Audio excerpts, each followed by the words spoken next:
Morning বন্ধুরা, তোমরা সবাই কেমন আছো? আশা করি তোমরা খুব ভালো আছো, আর আমিও খুব ভালো আছি।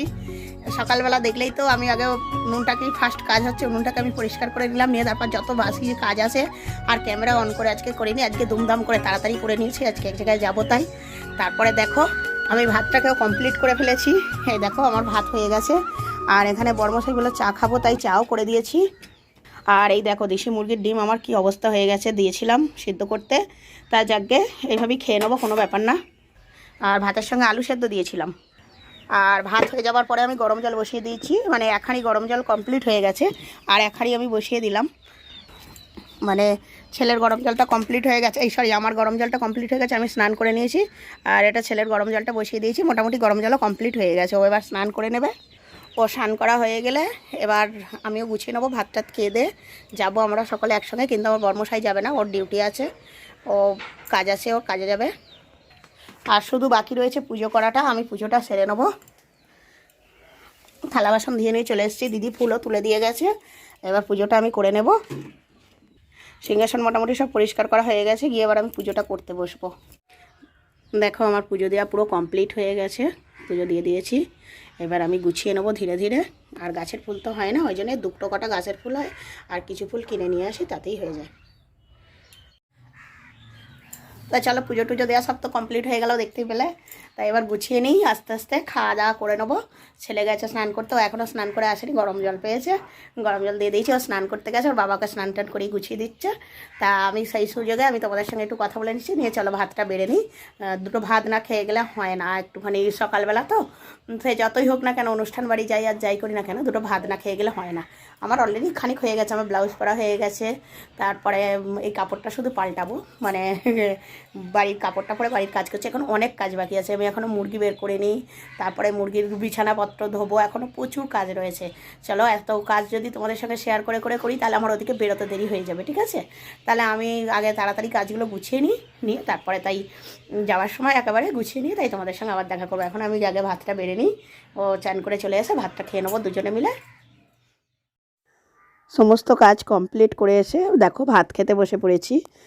আর ওই যে আলু ভাতের সঙ্গে একটা ডিম মাখছি, এটা আমার ছেলের খেতে খুব দারুণ লাগে, আর আমারও খুব ভালো লাগে। আমার যে মন্দ লাগে তা নয়, এই কারণে আলু ভাতের সঙ্গে ডিম মেখে নিচ্ছি, আর একটু কাঁচা সরষের তেল ঢেলে দিচ্ছি। আর এই দিকে যে রয়েছে ডিমগুলো, এই ডিমগুলো কিন্তু একদম সিদ্ধ হয়নি ভালো, মানে ফেটে গেছে। এটা হচ্ছে দেশি মুরগির ডিম, আর দেশি মুরগির ডিম ফাটা হোক যাই হোক খেতে দারুণ লাগে। আর এই যে মাছের মাথাটা, এটা কালকের তরকারির মাছের মাথা ছিল, তা এটা দুজনে মিলে ভাগ করে নেবো, মা আর ছেলে। নিয়ে চলো এক মুঠো করে ভাত খেয়ে নিয়ে তারপর বেরোবো। আমি গিয়ে দোকানে বসছি, তুই দোকানে বস, আমি যাচ্ছি। তুই এসো।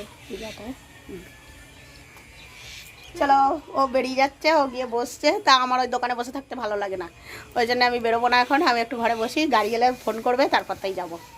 দেখো আমার গোছানো হয়ে গেছে। এই শাড়িটা আগের বছর, তার আগের বছর পুজোর সময় দাদাভাই দিয়েছিল। তা চলো বেরিয়ে পড়েছি, একদম সিম্পল সাজ। চলো দেখো কি সুন্দর রোদ্দুর উঠেছে, দেখো। আর গেট বন্ধ করছি না, কারণ গেটটা খোলাই থাকবে, কেন ওর বাবা আছে দোকানে। এত রোদ্দুর, একটু সাইডে দাঁড়িয়ে কথা বলি, মানে কি বলবো, রোদ্দুর লাগছে প্রচুর মুখে। বেরিয়ে পড়লাম, ফোন করেছিল, ওরা গাড়ি ছেড়ে দিয়েছে, চলে আসছে। মানে গাড়ি এখান থেকে ওই বাড়ি গেছে, ওই বাড়ি থেকে গাড়িতে করে ওরা সবাই মিলে আসবে, আর আমরা বাজার থেকে উঠবো। তা গেটটা খোলাই রয়েছে, কারণ হচ্ছে একটা মুরগিটা ডিম পাড়তে ঢুকেছে, তা গেটটা যদি আমি এখন তালা দিয়ে চলে যাই তাও বেরোতে পারবে না, ওই জন্য আমি বলি থাক খোলা থাক। আর ওর বাবা তো এক্ষুনি আসছে, মানে আমরা বেরোবো আর ও ঢুকবে, ও দুপুর 2টোর সময় ডিউটি। তা চলো যেতে থাকি, তারপরে ওখানে যদি দেখাতে পারি তো দেখাবো, আর নয়তো একবার ওখানে গিয়ে তাই দেখাবো। আর শীতকালের ব্যাপার তো সেটা তোমরা নিশ্চয়ই সকলেই জানো, শীতকাল মানে কোথাও গেলে আগে একটা থলপি নিতেই হবে। এই যা চেনটা বাঁধতে ভুলে গেছি, আটিছি, থলপি একটা নিতেই হবে চেন, মানে কি বলবো, শীতকাল হলেই। কেননা আমার একটা সোয়েটার ছেলেটা তবু ওকে ধরে বেঁধে গায়ে দিয়ে দিয়েছি, আমি আর গায়ে দিইনি। তা চলো এগোতে থাকি একটা একটা করে, বেশি কিছু সাজিনি, একদম সিম্পল সাজ। এই শাঁকা পলাটা বের করেছি, চুড়ি পরেছি। আর এই হারটা যদি দিদিভাই বলে রাখতে গলাতে, তাহলে রাখবো, নয়তো খুলে ফেলবো। আর যে হার কানের পরে থাকি সেটা, আর ব্যাস এই। আর একটা শুধু এক্সট্রা একটা আংটি পরেছি, এই আংটিটা পরে থাকি আমি সবসময়, আর শুধু এক্সট্রা একটা এই আংটিটা পরেছি। গাড়ি ছেড়ে দিয়েছে মোটামুটি, আমরা সকলেই বসে পড়েছি। আমার গায়ে শুধু সোয়েটার নেই, তারপর সকলেই সোয়েটার পরেছে, কারণ এতটা সকাল থেকে কাজকর্ম করে আর করে গা মানে গরম হয়ে গেছে, ওই জন্য আমি আর সোয়েটার পরলাম না। তা আসার সময় আমাকে জড়াতে হবে। সামনে দাদাভাই বসে আছে, দেখো দাদাভাইও একটা জাম্পার জুটিয়েছে গায়ে, ছেলে থেকে তো পরিয়েই দিয়েছি, সবাই মিলে একটা করে গায়ে একদম দিয়েছে। তা আমরা রাস্তা দিয়ে যাচ্ছি, এটা একদম গ্রামের দিকের রাস্তা, আর এটা হচ্ছে বাংলাদেশ বর্ডার। এই যে মাঠগুলো এই সব পাশে কিন্তু সব কাঁটাতার দেওয়া আছে। আর এখানে দিদিভাই বারণ করলো, দিদিভাইদের এলাকা, তাই দিদিভাই বারণ করলো যে এদিকে বেশি ভিডিও তুলিস না, এখানে যদি বিএসএফরা দেখতে পায় যে কারো ফোনে ভিডিও কেউ তুলছে, তা ওরা সঙ্গে সঙ্গে গাড়ি দাঁড় করিয়ে কিছু করবে না, ফোনটা নেবে, নিয়ে অল গ্যালারি ডিলিট করে দেবে। সেই কারণে আমি খুব সাবধানে ভিডিও তুলছিলাম। এবার লাইনে মানে ওদের পুরো ডিউটি ছিল, একদম প্রত্যেকটা ধারে ধারে ওদের ডিউটি ছিল, সেই ভয় ভয় করে ভিডিও তুলছিলাম লুকিয়ে লুকিয়ে। তা অসুবিধা হয়নি, মানে একটুখানি জাস্ট সামান্য তুলেছি, বেশি তুলিনি ভয়ে ভয়ে। তাই জন্য পুরো বাংলাদেশের বর্ডার এটা, মানে এখানে আমরা যে যাচ্ছি এটা ইন্ডিয়ার রাস্তা দিয়ে, আর এই পাশ দিয়েই রয়েছে কাঁটাতারের বেড়া, এই মাঠের পাশ দিয়েই রয়েছে কাঁটাতারের বেড়া, সব এই যে এইগুলো সব কাঁটাতারের বেড়া। বাংলাদেশ আর ইন্ডিয়ার হচ্ছে একদম বর্ডার এগুলো। তা এই যে ভারত আর বাংলাদেশের যে সীমান্ত রয়েছে, এই দেখো কাঁটাতার হালকা হালকা দেখা যাচ্ছে, এগুলো কাঁটাতার। তা আমার খুব ভয় করছিল ভিডিও তুলতে, খুবই ভয় করছিল। আর দিদিভাই একইভাবে গাড়ির ভিতর থেকে বারণ করে যাচ্ছে, তুলিস না তুলিস না তুলিস না। আমার এত ভয় করছে, লাস্টে আমার হাতে একটা মানে পুরনো ফোন ছিল, সেটাকে রাখলাম। আমি যদি দেখতে আসে তখন এই পুরনো ফোনটা দিয়ে দেবো, বলবো আপনারা গ্যালারি থেকে ডিলিট করুন। দিদিভাই বলছে যে পাকামু সব জায়গায় খাটে না, ঠিক আছে, আমি বারণ করছি, আমার কথাটা শোন। তারপরে দেখি নাকি যে এক জায়গায় রাস্তা হচ্ছে, তারপরে এদিকে মা ঘুমিয়ে পড়েছে, মা একদম বিন্দাস ঘুম দিচ্ছে, আর সেই সুযোগে মায়ের একটা ভিডিও তুলে দিলাম। আর এদিকে গুট্টু ঘুম দিচ্ছে দিদিভাইয়ের কোলে। দিদিভাই কিন্তু ঘুমায়নি, দিদিভাইয়ের মনের মধ্যে একটা টেনশন রয়ে যাচ্ছে যে আমি ভিডিও করছি, যদি বাই চান্স আমাদেরকে ধরে। কিন্তু দাদাভাই জানতে পারছে না, দাদাভাই সামনের দিকে কানে হেডফোন দিয়ে রয়েছে। এই দেখো সমস্তটা কাঁটাতারের বেড়া, তোমাদেরকে দেখিয়ে দিলাম। আর এটা হচ্ছে সাতভাই কালীতলা, বনগাঁর একটা বিখ্যাত মানে কালী ঠাকুর, অনেকেই জানে যারা বনগাঁর এদিকে এসছে। আর পৌষ মাসে এখানে প্রচুর পরিমাণে ভিড় হয় পুজো দেওয়ার জন্য। দেখো সেরকম প্যান্ডেলও করেছে, খুব সুন্দর লাগছে এটা। আমরা এক সময় আসবো এখানে পুজো দিতে। আর এই দেখো কত বড় একটা শিব ঠাকুর দেখালাম তোমাদেরকে। আর এটা হচ্ছে বনগাঁ রাখালদাস সেতু, জোড়া ব্রিজ না, রাখালদাস সেতু বলে। এই যে নদী রয়েছে, কি নদী সেটাও আমি ঠিকঠাকভাবে জানি না, রাস্তা দিয়ে যাচ্ছি, যেতে খুব ভালো লাগছে, ওই জন্য দেখিয়ে দিলাম। তা দিদিভাই একটা বিরক্ত হচ্ছে, কেন বলো তো, সৃজনী দু একবার বমি করেছে, ঘুট্টু করেনি, সৃজনী করেছে, দু একবার বমি করেছে, তা ওকে বারবার নামাতে হচ্ছে, ও ঘুমিয়ে পড়ছে, সেই কারণে। অবশেষে লং জার্নি করে আমরা চলে এসেছি একদম বনগাঁর লাস্ট বর্ডারে। এটা হচ্ছে দিদির মাসির বাড়ি, মানে আমাদের দিদিভাইয়ের মাসির বাড়ি। আর এটা হচ্ছে দিদিভাইয়ের মাসির জামাই, আমাদেরকে মানে নিয়ে যাওয়ার জন্য এসছে। দিদিভাইয়ের মাসি মানে মেসো কিছুদিন আগে মারা গিয়েছিল, তাই আমরা এখানে এসছি। আজকে হচ্ছে ওদের খাওয়ান দাওয়ান, সেই কারণে আমরা এখানে এসছি। আজকে হচ্ছে ওদের নিয়মভঙ্গ। এটা হচ্ছে দিদিভাইয়ের মেসো কিছুদিন আগে মারা গিয়েছিল।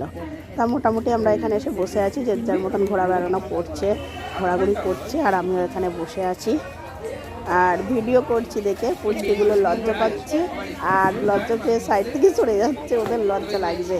তা গুঞ্জা বলে আছে, মানে দিদিভাইয়ের এই যে হচ্ছে গুঞ্জা। তোর নাম কেটে বলে দাও।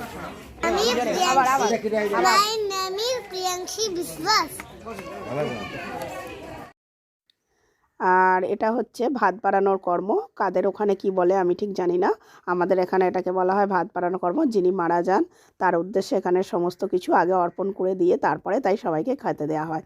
তাই তার উদ্দেশ্যে এসে সমস্ত কিছু এক জায়গায় মানে সকাল থেকে এখানে নিমন্ত্রণ করে দিয়ে যেতে হয়, পান সুপারি দিয়ে জায়গাটাকে পরিষ্কার করে, আর দিয়ে ওনার উদ্দেশ্যে এখানে খাবার দাবার যাবতীয় যা কিছু রান্না হয় সবটাই, বা উনি যেটা খেতে ভালোবাসতেন এখানে দিয়ে গিয়ে তারপরে আমাদের মানে খাওয়া দাওয়া শুরু হয়।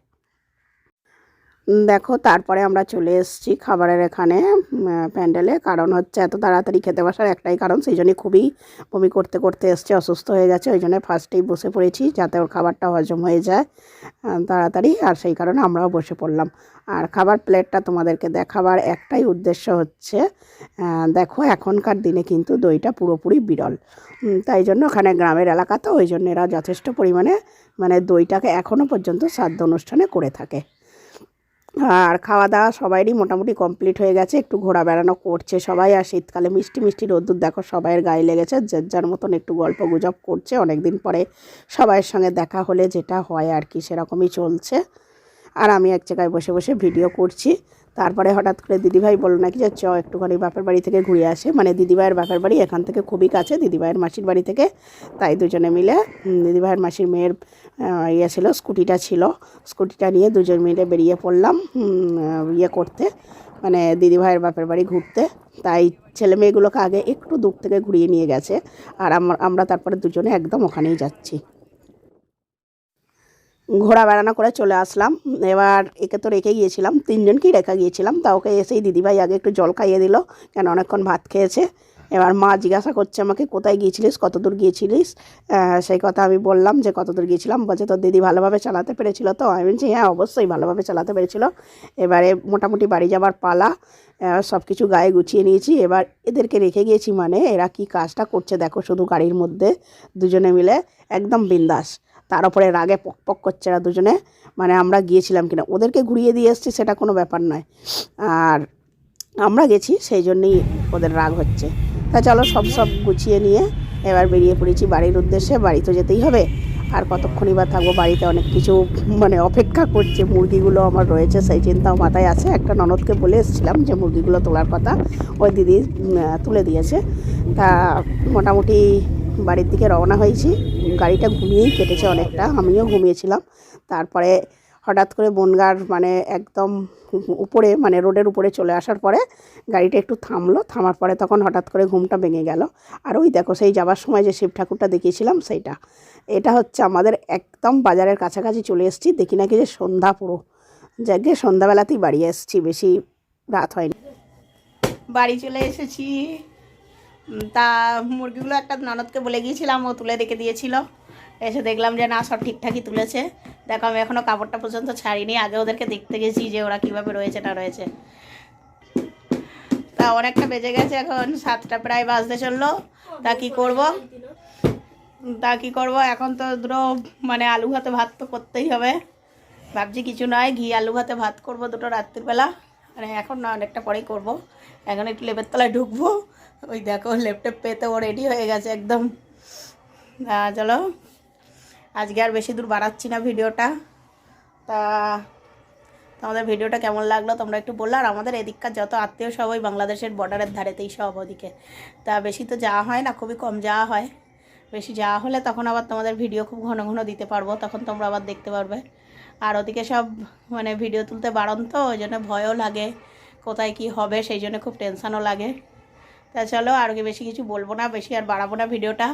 আজকের মতো ভিডিওটা এখানেই শেষ করছি, আবার দেখা হবে পরের একটা ভিডিওতে। ততক্ষণ তোমরা সবাই সুস্থ থেকো, ভালো থেকো, আর আমার চ্যানেলের পাশে থেকো। Tata, good night.